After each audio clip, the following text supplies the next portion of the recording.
आज की ये वीडियो रिवीजन के पॉइंट को कवर करने वाली है, जैसे कि आप अपने फेयर कॉपी में जो आपने नोट्स बनाया उसे कैसे रिवाइज करना है, ऑब्जेक्टिव को किस प्रकार याद करना है और जो लॉन्ग क्वेश्चन याद करने में प्रॉब्लम होती है वो यानी सब्जेक्टिव का पोर्शन।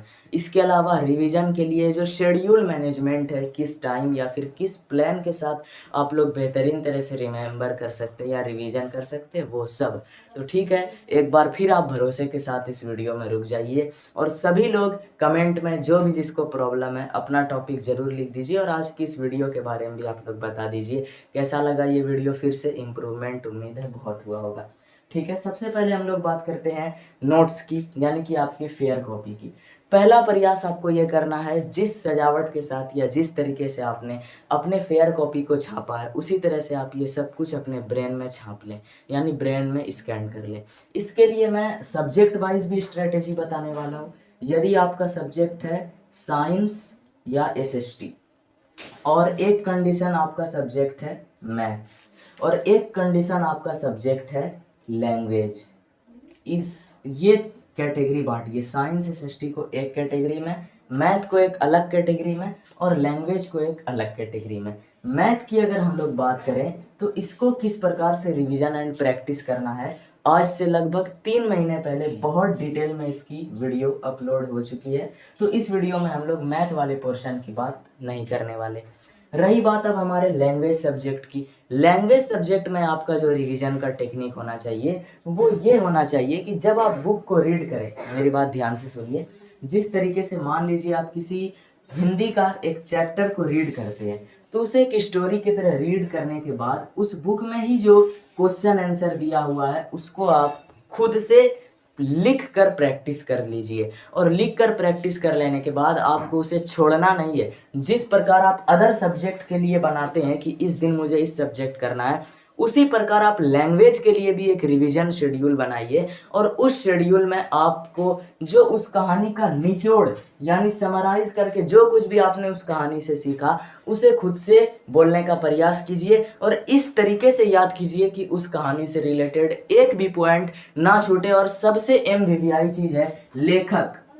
ठीक है, जिनका हिंदी संस्कृत है उनकी हिंदी में लेखक बहुत इंपॉर्टेंट होते हैं और जिन लेखक या कवि, और जिनका उर्दू नन हिंदी है तो उर्दू वाला जो हिंदी है उसमें लेखक का कोई जिक्र नहीं है, मतलब लेखक के बारे में नहीं पढ़ना। लेकिन जो उर्दू सब्जेक्ट है, उर्दू के हर चैप्टर में आपको उसका जो मुसन्निफ है यानी कि लिखने वाले राइटर और जो उसके शायर यानी कवि हैं उनका नाम याद करना होता है। तो कुल मिला के दोनों तरफ से नॉर्मलाइजेशन लागू होता है बिहार बोर्ड में, यानी ऐसा नहीं कि हिंदी वाला स्टूडेंट अगर लेखक पढ़ रहा है तो भले ही ना हिंदी में लेखक नहीं है लेकिन वही चीज़ उर्दू में है। तो आप किसी भी लैंग्वेज में जिसमें भी लेखक है तो इस पोर्शन में लेखक से रिलेटेड हर पॉइंट आपको याद होना चाहिए। अपनी लैंग्वेज रिवीजन में इस चीज़ को आप जरूर इंक्लूड करें कि लेखक का कोई भी पॉइंट आपसे ना छूटे। और बुक पढ़ पढ़ के जिस प्रकार आप नोट्स को याद करते हैं उस तरह बुक पढ़ पढ़ के पहला राउंड में रिमेंबर करें और फिर वही टेक्निक की आपको अगले राउंड जितना बार भी रिवीजन करना है बिना बुक को देखे लेखक से रिलेटेड आंख बंद करके हर पॉइंट पढ़ खुद से बोल बोल के, और जोर से ये नहीं कि मन में बोल के। कभी रिवीजन सक्सेस वाला नहीं होता, सक्सेस वाला रिवीजन हमेशा जोर से बोल के होता है। बिल्कुल, अगर आपको यहाँ पे डिस्टर्ब होता है घर में, किसी अलग कोने में ही घर के जाए, लेकिन जोर से बोल के जब आप रिवीजन करेंगे उसके बाद आपको फिर से एक बार बुक खोल के क्रॉस वेरीफाई करना है कि हाँ हमने जो रिवीजन किया उसमें कोई पॉइंट छूट तो नहीं गया, मिस तो नहीं हुआ। तो इस तरह से आप लैंग्वेज की स्ट्रेटेजी अपना सकते हैं और जब आपका एग्जाम करीब भी नहीं यानी कि जब आपके पास टाइम लैंग्वेज के लिए बचे तब आपको इसका क्या करना है, प्रीवियस ईयर क्वेश्चन सॉल्व करना है। ग्रामर आप पढ़ सकते हैं 10th लेवल पर, आप बहुत बहुत बहुत बेसिक भी पढ़ेंगे तो आपका काम हो जाएगा। जनरल ट्रेंड आपका 55 से 60 क्वेश्चन बुक से आराम से खींच देता है, 50 आपको बनाना होता है और 50 मोर देन सफिशिएंट है बुक के लिए। लेकिन हाँ, मैं ये जरूर सजेस्ट करूंगा कि कई बार परिस्थिति ऐसी आती है कि बुक के कुछ क्वेश्चन टफ आ जाते हैं जिसे आप करने में समर्थ नहीं होते, तो कम से कम जो शुरुआत के कुछ ग्रामर के चैप्टर हैं जो काफ़ी बेसिक भी हैं जिसे आप आसानी से भी कर लेंगे और जिससे क्वेश्चन बनते भी हैं, जैसे विलोम शब्द, विपरीतार्थक शब्द और हो गया आपका संधि समास। तो इस टाइप का जो चुना हुआ टॉपिक है कुछ बेसिक, वो आप जरूर पढ़ लें ताकि इन द बाई सिचुएशन अगर ऐसा हुआ कि मान लीजिए बुक से 60 क्वेश्चन आ गया, बनाना आपको 50 है लेकिन आप उसमें से बना पा रहे हैं मान लीजिए 40 ही, तब आपको ये 10 क्वेश्चन में ग्रामर हेल्प कर सकता है। यानी आपको प्राइमरी फोकस बुक पे देना है, सेकेंडरी फोकस आपको ग्रामर पे थोड़ा सा कर लेना है, क्योंकि जब तक दोनों तरफ से आपका कोऑर्डिनेशन नहीं बनेगा तब तक आप 50 सही कर पाने में थोड़ा आपको मुश्किल हो सकता है। तो ये हो गया आपका लैंग्वेज। अब बात करते हैं हम लोग अपने मेन चीज को, जो कि है साइंस एंड एसएसटी का रिवीजन, क्योंकि मैथ के लिए अभी इस वीडियो में कुछ भी नहीं होगा, कंप्लीट वीडियो अपलोड है, ठीक है। कोई भी लिंक मत मांगना भाई, चैनल पर जाओ, थोड़ा मेहनत करके उंगली से स्क्रॉल करो, 3 महीने पहले मिल जाएगा वो वीडियो। और वो वीडियो तब का है जब तसारिफ जीएस चैनल पे 10th का टिप्स बिल्कुल नया आया था। यानी ये चैनल तो बहुत अलग अलग कैटेगरी का था, पहले कुछ कुछ बताते थे, फिर रिजल्ट के टाइम में रिजल्ट से रिलेटेड बहुत वीडियो था। उसके बाद जब 10th की स्ट्रेटेजी आने लगी तो उन स्ट्रेटेजी के मुझको लगता है टॉप फर्स्ट 10 वीडियो के अंदर में ये वीडियो होगा, ठीक है। 3 महीना पहले जरूर होगा, शायद मई में मैंने ये वीडियो अपलोड किया था। अब बात करते हैं आज के मेन मुद्दे को, जो कि ऑब्जेक्टिव याद करने से रिलेटेड और लॉन्ग क्वेश्चन की प्रॉब्लम से रिलेटेड और नोट्स से रिलेटेड। और ये सारा जो कंडीशन है मूल रूप से लागू होता है या तो साइंस पर या तो एसएसटी यानी सोशल साइंस पर। तो वैसे इन सब की जो अलग अलग सब्जेक्ट की एसएसटी की स्ट्रेटेजी है वो अपलोड है। रही बात साइंस की सीरीज की, तो उम्मीद है वो भी जल्द आ सकती है। फिजिक्स कैसे पढ़ें, केमिस्ट्री की बेस्ट स्ट्रेटेजी और बायोलॉजी की, अगर चाहिए तो कमेंट कर देना, ठीक है। अब बात करते हैं नोट्स के लिए। सबसे पहले आपको क्या स्टार्ट करना है नोट्स याद करने से रिलेटेड, कि चाहे कुछ भी हो जाए उसमें से जितना पोर्शन इंपॉर्टेंट है या फिर जो नॉनसेंस पोर्शन लगता है, नॉनसेंस पोर्शन और इम्पोर्टेंट पोर्शन आप कैसे मिलाएंगे। तो कम से कम आप जिस भी चीज़ की तैयारी कर रहे हैं, हर तैयारी को साइड में रख के अपने इस कक्षा 10 के जर्नी से 1 हफ्ता या जितना भी दिन हो उसको अलग से निकाल दीजिए, और इस 1 हफ्ता में पूरा अपना फोकस या जी जान लगा दीजिए एक चीज़ करने पर। वो चीज़ है PYQ क्रॉस वेरिफिकेशन।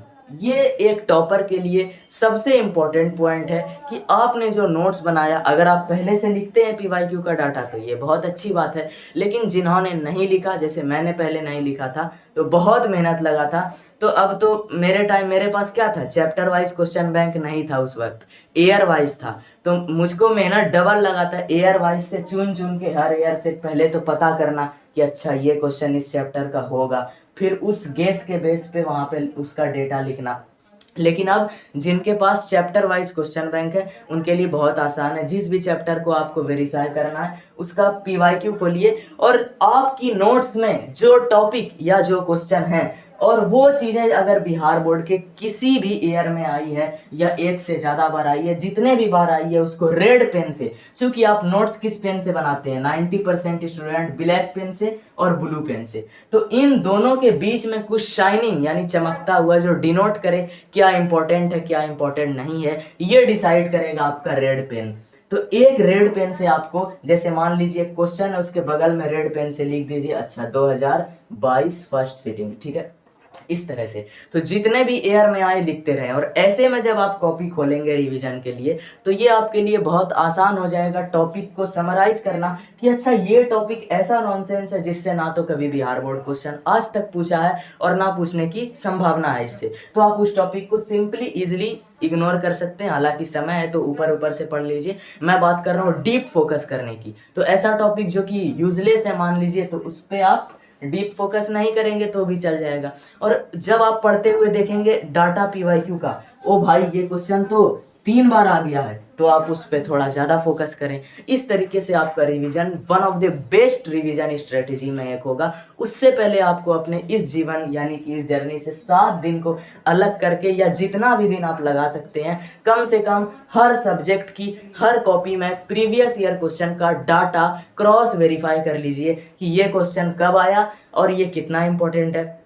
क्योंकि आप जब डाटा लिखेंगे तो खुद से ही आपको पता चल जाएगा कि अच्छा 4 बार आ चुका है, काफ़ी इंपॉर्टेंट है। या फिर आप उसको लिखते लिखते ही ट्रेंड को पकड़ना सीख जाएंगे कि ऐसा ट्रेंड है 18, 20, 22, 24, तो अब कहाँ 26, ऐसे, ठीक है। ऐसा ट्रेंड पे आप और ज़्यादा फोकस करेंगे तो ये काम करने से बहुत एक यूनिक आपको आपकी स्ट्रेटेजी में हेल्प मिलेगा। और जब आप ये काम करके नोट्स का रिवीजन स्टार्ट करें और जो जो टॉपिक आपको डीप फोकस करने लायक है उस पर आप जितना बार चाहें उतना बार, पहला केस, चूंकि आप 2 केस से रिवीजन कर रहे हैं, मैं 2 केस की बात कर रहा हूँ।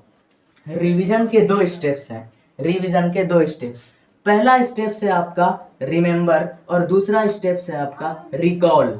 रिमेंबर हम लोग बोलते हैं जब आप किसी चीज को पहली बार याद करने का प्रयास करते हैं, और रिकॉल मतलब आप उस चीज का अगेन यानी नेक्स्ट पहला से हटा के, यानी आप उसको पहले कभी पढ़ चुके हैं, बस उसको अगेन ब्रेन में आप जो है रिवाइज करने का प्रयास कर रहे हैं, इसको हम लोग बोलते हैं रिकॉल।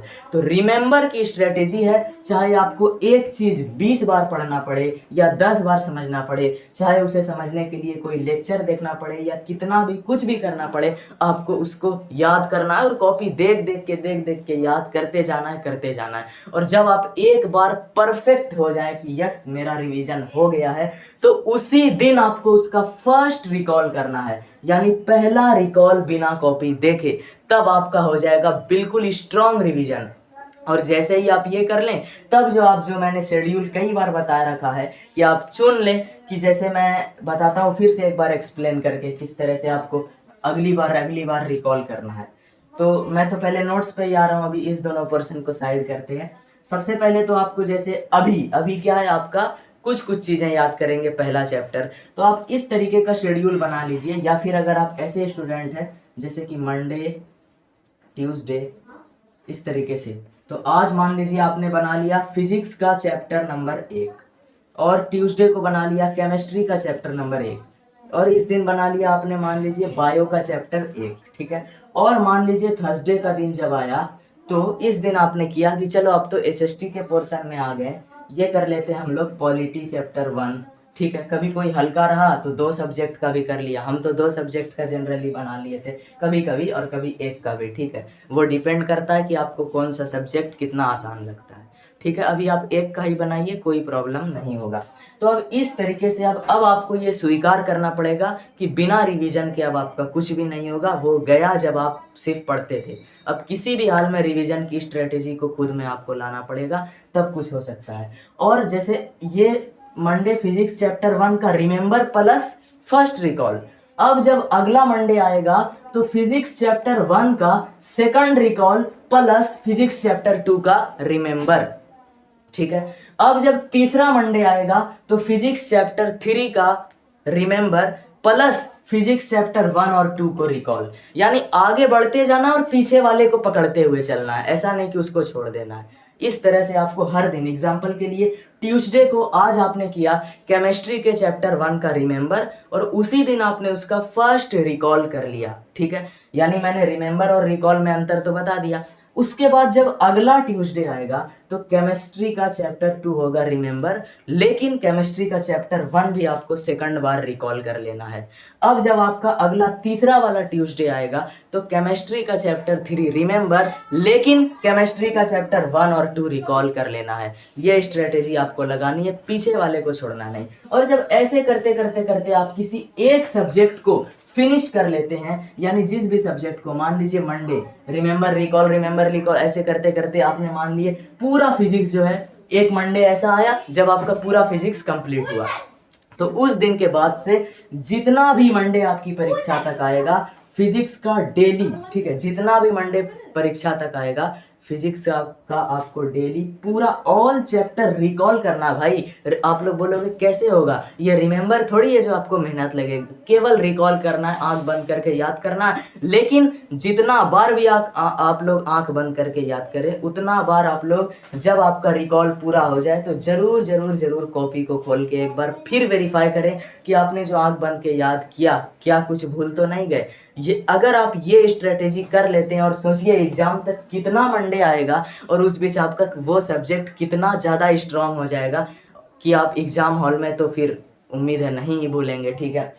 अब तो ब्रेन पे भी डिपेंड करता है भाई, लेकिन मेहनत तो आपको करना ही चाहिए। अब ऑब्जेक्टिव की बात करें और लॉन्ग क्वेश्चन की बात करें, तो लॉन्ग क्वेश्चन आपको इसी में इम्प्लीमेंट करना है, यानी नोट्स में आपके लॉन्ग क्वेश्चन होना चाहिए और उसको लॉन्ग क्वेश्चन जो आपको याद करना है वो नोट्स के ही साथ किसी भी हाल में लॉन्ग क्वेश्चन को भी छोड़ना नहीं है कि ये छोड़ देते हैं लॉन्ग है, वो भी आपका होना चाहिए। क्योंकि अगर आपने लॉन्ग छोड़ दिया तो फिर बिल्कुल सब कुछ बेकार हो जाएगा, क्योंकि लॉन्ग ही वो चीज़ है जो टॉपर बनने से रोक सकता है। ठीक है, तो लॉन्ग आपको बिल्कुल भी स्किप नहीं करना है, इसी के साथ लॉन्ग को भी याद करना है। बाकी लॉन्ग को याद करने में जो समस्याएं होती है उसके सॉल्यूशन के लिए एक कंप्लीट वीडियो लगभग आज से 1 महीना पहले अपलोड हो चुका है कि लॉन्ग क्वेश्चन को किस प्रकार याद करें। वो वीडियो आप लोग देख सकते हैं, लिंक मत बोलिए, खुद से स्क्रॉल करके देख लीजिएगा। बात करते हैं ऑब्जेक्टिव की। तो यदि आप अपनी फेयर कॉपी में सब्जेक्टिव और उसका पूरा नोट्स याद कर लेंगे तो ऑब्जेक्टिव जो बनता कहाँ से है, बनता आपके नोट्स से ही है, यानी आपके टॉपिक से ही। कहाँ से? आपके क्वेश्चन आंसर से ही। लेकिन मैं एक चीज जरूर सजेस्ट करूंगा कि कभी कभी जब आपको मौका मिले तो किसी एक सब्जेक्ट का कोई ऑब्जेक्टिव का पोर्शन, चाहे आप ऑनलाइन किसी पीडीएफ में लेते हो या फिर आपके पास प्रीवियस ईयर क्वेश्चन का बुक हो, तो बस नॉर्मली इस तरह से आपको, चूंकि आप इस बात पे भरोसा पहले कर लीजिए कि अगर आपने ये पूरा फेयर नोट्स याद कर लिया तो ऑब्जेक्टिव आपका खुद कॉन्सेप्ट क्लियर हो गया। जरूरत है केवल आपको सामने से ऑब्जेक्टिव प्रैक्टिस की। तो सिंपली कुछ कॉपी टॉपी का जरूरत नहीं, कॉपी में लिख लिया तो बहुत बेस्ट है। लेकिन अगर आपने पीवाईक्यू को, बुक को भी सिंपली खोला और बुक खोल के जो ऑब्जेक्टिव है यहाँ पे जैसे ये, तो आपको जो कॉन्सेप्ट पढ़ेंगे उससे आपको इस पे मारते जाना है एक का डी इस तरह से, और लास्ट में बस आंसर मिला लेना है क्या हमने सही मारा, और जितना हो आपको इसी प्रकार से प्रैक्टिस करना है। बाकी ये सारी तैयारी जब आपकी कंप्लीट हो जाएगी तो अंतिम चीज जो आएगा वो आएगा आपको सेट प्रैक्टिस, क्योंकि इसके बिना तो ये सब का कोई वैल्यू ही नहीं है। सेट प्रैक्टिस में आपको, आप जो लोग सेट मारते हैं भाई, सबसे जो सही रास्ते पर चल रहे हैं। ठीक है, फिर विवाद हो जाएगा कम्युनिटी पोस्ट को लेके, क्योंकि पोस्ट करने वाले ने ही गलत लिखा था उस दिन।